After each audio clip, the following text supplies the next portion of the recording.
Hello and welcome to Healing from Within.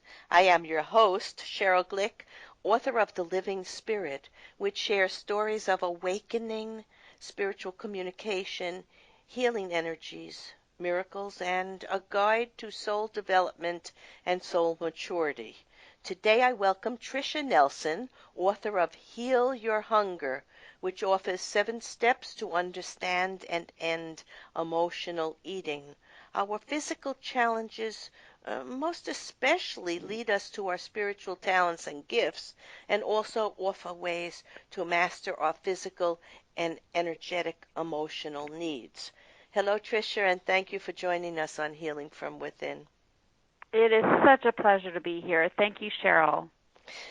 Tricia, as listeners of Healing from Within have come to know, that by listening to the intimate experiences and insights of my guests, there is a way to understand and to utilize events, no matter how challenging, and to explore the experience to lead us to a better outcome and improve life, enjoy it more, and find peace and contentment in the moment. It is possible and probable with the right attitude and tools to heal on a physical, emotional, and spiritual level. In today's episode of Healing from Within, Tricia Nelson, who lost 50 pounds by first identifying and healing the root causes of her emotional eating, and has spent over 30 years researching the hidden causes of the addictive personality. And food addiction is one of the toughest addictions and is symptomatic of deeper issues. In 25 years of helping Americans upgrade their diets, Tricia has seen how many misconceptions there are and how overweight individuals harm their physical and emotional state of being, often causing more pain, loneliness, and self-sabotaging views that limit their perception and potential to thrive. Trish, I always love to ask my guests, because I get the most amazing answers, to think back to their childhood and remember a person, place, event, or interest that may have provided a clue to the work and lifestyle they would focus on as an adult, because I personally believe we are born with certain issues that we wish to explore and learn on an inner soul level, and it begins very early for the No question adults. about it. Yeah. So think back for a minute. It's a great question. I, in high school, had a really neat experience. I was president of my class in my junior year in high school, and then I was president of my school my senior year. And I wasn't much for academics. I wasn't very into studying. I got by. I get okay grades, but I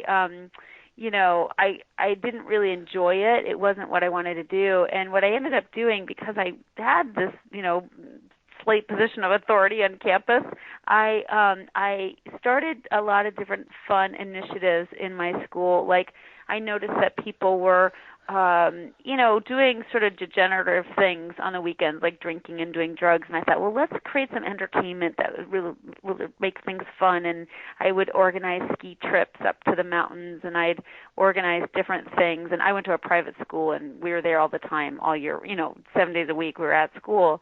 And so I created these fundraisers where we would sell things and make money for our class. And I did a lot of fun things. I did this whole thing around Valentine's Day, this messengers of love, and I got a whole shipment of carnations where we could each secretly give something to somebody else and have it delivered. So a lot of fun, creative things. And I did all that just because I needed the outlet, and I didn't like school, and I didn't like sports, which I was supposed to. They made us do sports as well, and I was fat. I was an emotional eater, and I was 50 pounds overweight by the time I was 21 years old. So I didn't like sports. I didn't like running the way they made me run.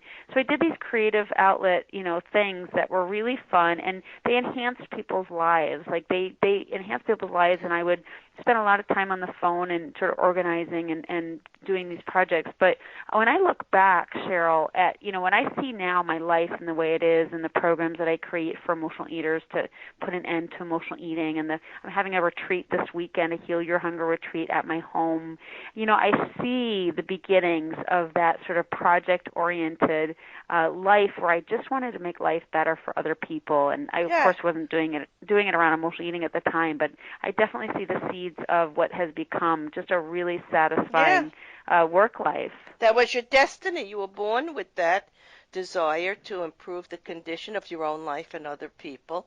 And you also said, I've read your book, you had a lot of fear. And even though you came from a good home, went to a private school, right, and traveled, you liked Maine. Yep. I like Maine too. I've been there many times. But you said inside where you lived, you were hurting. And now, of course, this Yes. wasn't always on a conscious level, but under that happy facade, you were burying something that was a hurtful experience that you have. And many people who have addictions, who have pain, do have things that have not surfaced and that are causing, whether it's eating Yeah. or drinking or drugs, whatever it is, they are trying to go from a place of pain to a place of well-being and happiness. And would you like to tell us about what you were hiding? Absolutely. Yeah, no question about it. So even though I was having fun doing those creative things, I was definitely suffering on another level because I was fat and I hated being fat. I hated this big roll I had on my tummy, and I would scrunch it up and want to slice it off, and I would imagine getting some terrible disease which would make me automatically lose weight without my trying, and these very, very strong violent thoughts about my own body, because I was just so out of control, and there's nothing I could do about it. I couldn't diet for any length of time. I couldn't exercise. As I said, I hated to exercise. So I was carrying a lot of pain. And what I've discovered in my 30 years of helping people with eating, disordered eating and emotional eating, is that there's three main drivers of emotional eating, and this was certainly the case for me.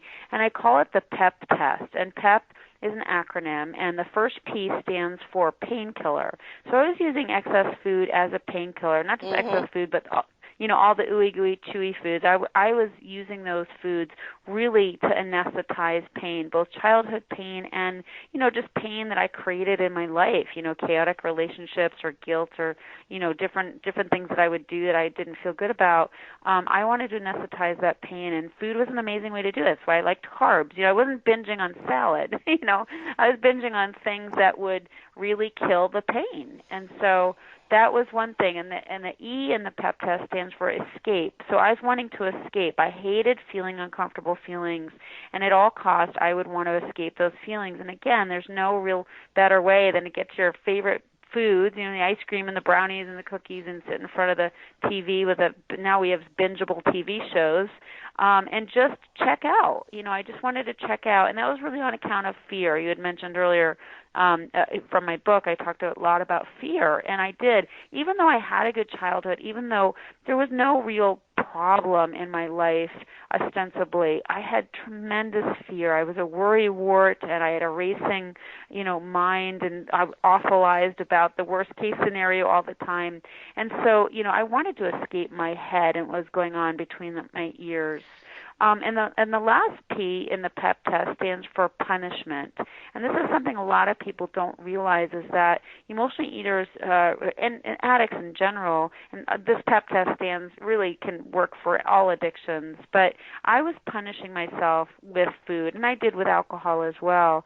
I was really beating myself up with that food and not realizing it because I thought of it as a reward, but I'd always go too far. I'd always eat too much. I'd feel stuffed and sick, and then I'd do these drastic things to try to get rid of, the calories that I ate. So that's really on account of guilt. I was talking about the PEP test because those are the three driving emotions: the pain, the fear, and the guilt. But it And there's no wasn't you who were question. guilty. It was whoever perpetrated Yeah, that but on you. But I know you felt maybe you were part of it or had shame or whatever, and there was no one to talk about. Did you eventually talk to someone about it?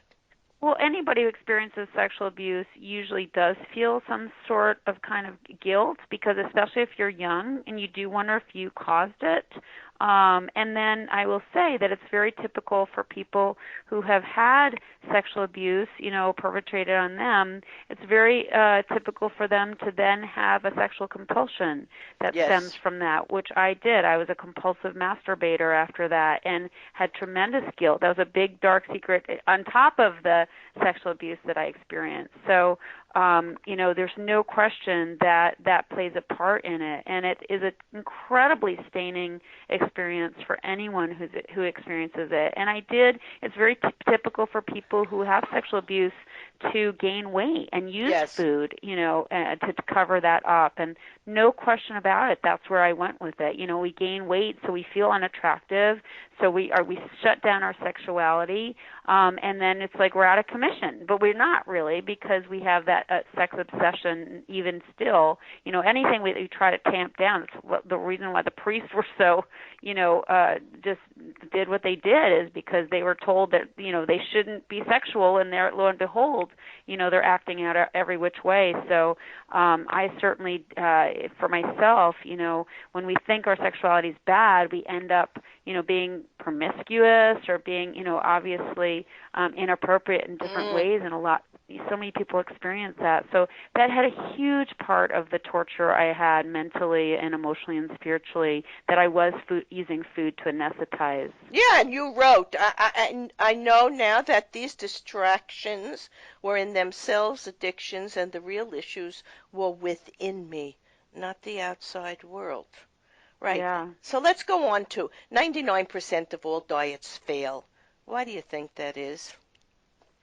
Well, it's so funny. It gets overlooked all the time. Everybody, it seems to any dieter has heard that, statistic, and yet they'll continue to diet. It's like we get seduced into thinking it's going to work this time. Like 99 out of 100 times it doesn't work, but this time it'll work. And it's just because of the desperation of feeling like we need to lose weight and we don't want to be in this body anymore.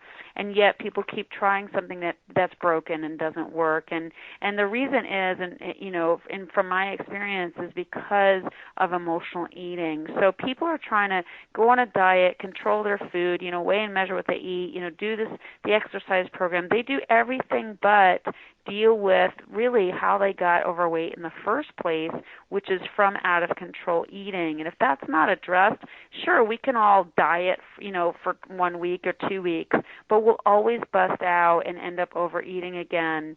And that's because we do have these underlying emotions that aren't addressed, and if you take, to sort of think about it, if you take a cancer patient in the hospital, they have a cancer and they have pain, and so they're given morphine in the hospital, and maybe they're even given a little clicker where they can control the amount of morphine they have if they're not out of it. But they use that morphine to control the pain, but you don't consider that they have a morphine problem. They have a cancer problem. Yes. And yet, when we diet, we're doing the same thing. We're treating the morphine and not the cancer.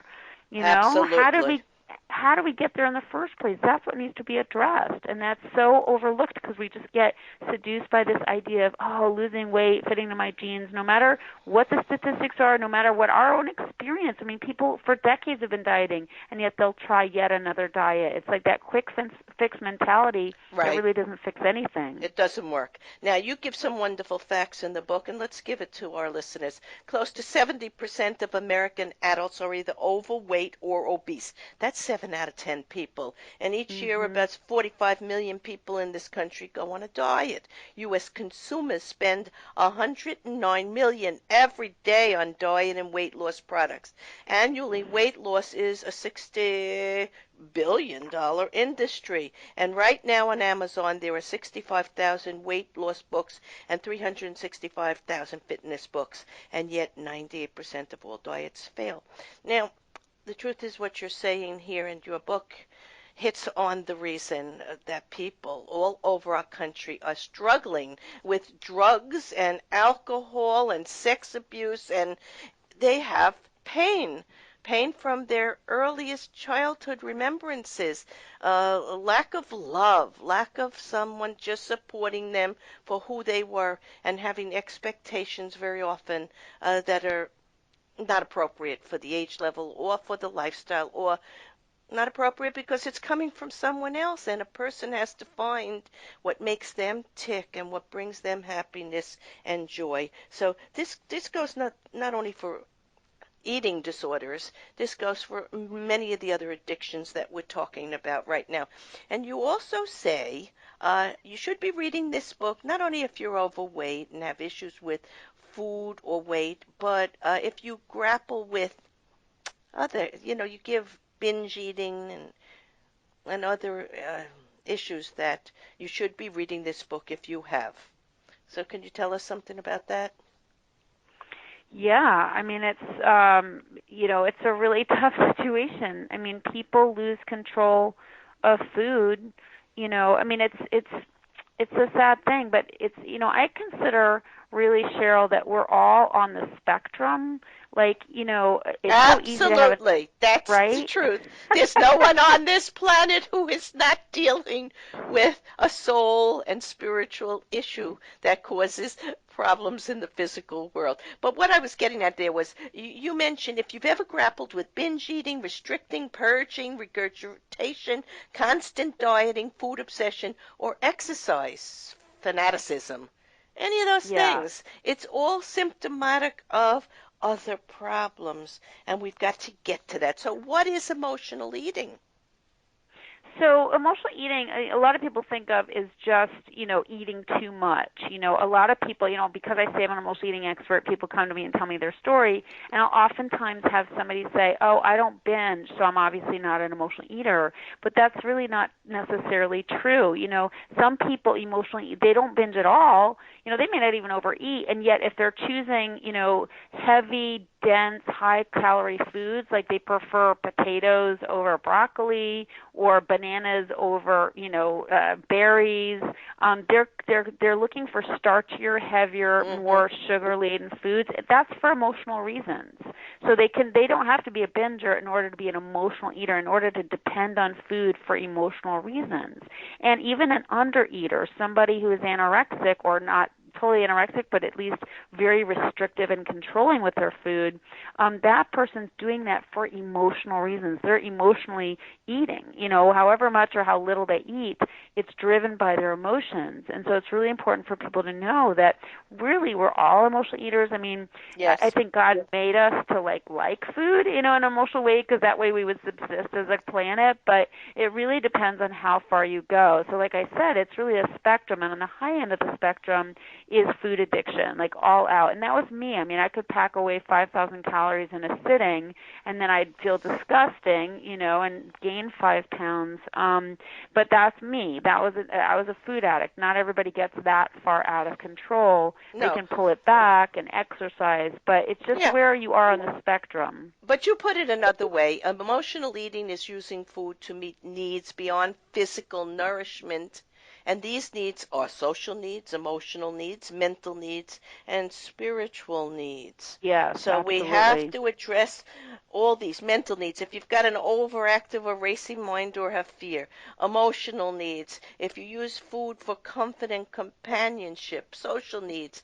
Maybe feeling lonely and not knowing how to make changes in your life. And spiritual needs. We all have a deep craving for meaning, for an understanding of our greater purpose, and a feeling of oneness. So there's a great deal going on when we're dealing with people who want to understand food, how to use food in a healthy way, and how to live a healthier life. So let's go on. You met someone who was very helpful to you, and his name is Roy Nelson. So do you want to tell us something about what you learned from him and how that helped you tremendously? You bet. I was doing everything I could to try to lose weight. I did diets, I did lotions and potions and pills and 12-step programs and eating disorders therapy. I did a lot of different things. but I didn't get, I didn't lose the weight. I just kept yo-yoing with my weight. But what I learned from Roy is he's a spiritual healer, and he really taught me that my problem has nothing to do with food. That food was the symptom. And that was music to my ears because I think I knew it in my heart, but everybody's always trying to put you on a diet or trying to Yeah. get you to control your food, and so I just kept doing Well, that. It that's really what the doctors do, and the exercise therapist and the physical therapist, right? They yeah, go that route. But what you had to be told was the truth, and it was that yeah. simple. And you have a 3 meal magic plan. That's very important and one of the best things in the book. And I agree wholeheartedly that if people can start to have a practical way to approach this and also reach deep within themselves, even if they need therapy to do it, because we can't do all these things alone, or Mhm. energy therapies like what I do Reiki energy healing. There's, of course, cranial sacral. There are many different energy modalities that can help a person get in touch with their inner being and find out what's really causing the problems. So I agree that this approach that you give, the 3 meal magic plan, is a magical plan. It's simple and it's really good. So you want to tell us something about that? You bet. It's not a diet, and I think what's so important No, that it's people not a know is diet. that Hmm. what this is a tool to help somebody access their emotions. You see, we're never going to know why we're eating unless we stop overeating. So this is to facilitate really getting more in touch with one's emotions. And what 3 meal magic is, it's eating 3 meals with nothing in between, which is surprisingly hard for an emotional eater because we're used to snacking and grazing throughout the day. Hmm. We're into seafood. We see it and we eat it, and so this is a way for somebody to have some boundaries around their food and literally just eat 3 meals. And they have to be healthy meals, otherwise you're going to get hungry and are going to want to eat between the meals, but not overeat. And what happens is, Sheryl, it's the best way to really know whether somebody is physically hungry or emotionally hungry, because emotional hunger can really mask itself as physical hunger. And to this day, I mean, I'm 30 years into doing this work with people, I still get fooled by it. Like sometimes it'll be 10 o'clock in the morning, and then I'll feel like, oh, I'm so hungry. What can I eat? And then I have to have this little conversation with myself. And I'm not, like, Tricia, you had breakfast just a couple hours ago. You're probably not as starving as you think you are. Right. And And that's then why 3 meal maybe you magic is drink so water good. then. Maybe then you just have a Yes, nice glass of water. and that's actually true. Thirst can mask itself as hunger as well.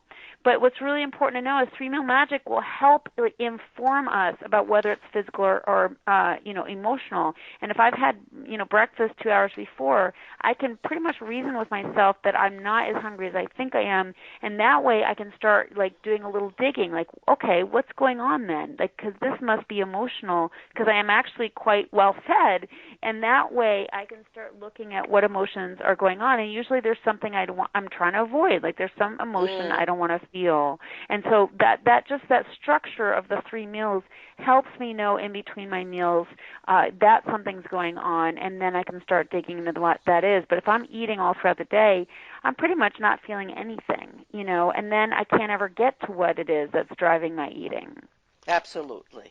All right. You also said, and I want our listeners to hear this, very important, emotional eaters have a living problem, not an eating problem. If Mm, that can so sink true. in, and life is very challenging right now in this time and place, and we're all Right. evolving spiritually, and that's why I believe so many of these problems are bubbling up to the surface, right? So, what would you most like people to take away with them after reading your book, Heal Your Hunger? Well, I think it's just to really remember it's not about the food, and it can seem like the food. I totally get that, but it really isn't about the food. And if you can look deeper, as to what it really is, and like you said, nobody can do this alone. And No. I've and I totally believe that. And one of the steps in my book is connection and community. And I really think it's important for people to have a connection with other emotional eaters who are on this path. That's why I have my own, Facebook group for people who, it's called the HYH community, but for people who are trying to heal steal from this. There's such a sense of loneliness and isolation when people are emotional eaters. We do crazy things with food. I mean, I used to eat out of the garbage where I'd binge, and then I get so full I'd throw the rest of my food out, and then I'd go pass out in front of the TV, and then a couple hours later I'd be hungry. I'd have a little bit of room left in my tummy, and I'd go dig that food out that I'd thrown out. Well, I felt so awful and embarrassed and ashamed of that behavior, and I thought I was the only one, Cheryl. No, absolutely not. And you Right? know what? Many emotional eaters are sensitives. They're people with great psychic and spiritual ability. Totally. They're So empaths. true. They have gifts, but they don't, as a young person, have the tools. And so, like you said, some won't eat because they have anxiety. Some eat too much to quiet the anxiety. And they are Yeah. not getting from their teachers and parents and the adults and authority figures in their life, or what they really need to understand themselves and to thrive. So I want to thank you, Tricia Nelson, author of Heal Your Hunger, for sharing your own journey of addiction to the freedom of seeing and enjoying food in a healthy, joyful, practical way to sustain your best way of life, joy, and contentment, rather than feeding the fears, traumas, and limitations of any past events. To purchase this book, go to healyourhunger.com. In summarizing today's episode of Healing from Within, Tricia Nelson has shown us through her own journey with exploring her inner life and events of childhood how she was able to discover her reasons for emotional eating and how she was guided to find a way to feel more comfortable with herself, life, and create an environment of acceptance rather than fear, doubt, denial, and pain. Emotional eating is the way the soul forces food down to hide or disguise the real issues that our subconscious has not been willing to face. And it is only by awareness, acceptance, and surrendering to the beautiful aspects of ourself and life itself that can begin to feel at peace and find love of life, of self, and of others. All addictions are, as we know and talked about today, based on trauma or fear, and the same inner discontent or fear of surviving in a world that often judges and limits ourselves from exploring our true nature as souls having a physical life. Tricia wrote, emotional eaters are typically afraid of feelings. When we don't have food in our belly, we tend to be more sensitive and more aware of what's going on inside. We're more aware of sadness, loneliness, fear, anger, dread, and other hard to manage feelings. Even happy, joyful feelings, which strangely are sometimes harder to face than the dark ones, can be overwhelming, especially when we don't feel worthy of feeling good. To be free of emotional eating, you must address the hidden problems that cause it, the underlying pain that you use food to numb, the fears that make you want to escape, and the guilt you harbor inside that makes you believe you deserve to be punished. Tricia and I would have you employ the tools of self-awareness, self-care, and self-love to begin to empower your life and find your way past any addiction to feelings of well-being and delight with the world as it is and as you are, and find that all is right for self-discovery, self-actualization, and the realization that life is a gift to be enjoyed and lived to the best of our ability. I am your host, Sheryl Glick, author of The Living Spirit, and invite you to visit my website to read about and listen to leaders in the metaphysical, health, educational, spiritual, scientific, and medical fields offer their insights into living well past the challenges of a physical world reality. Shows may also be heard on webtalkradio.net and dreamvision7radio.com. Thank you.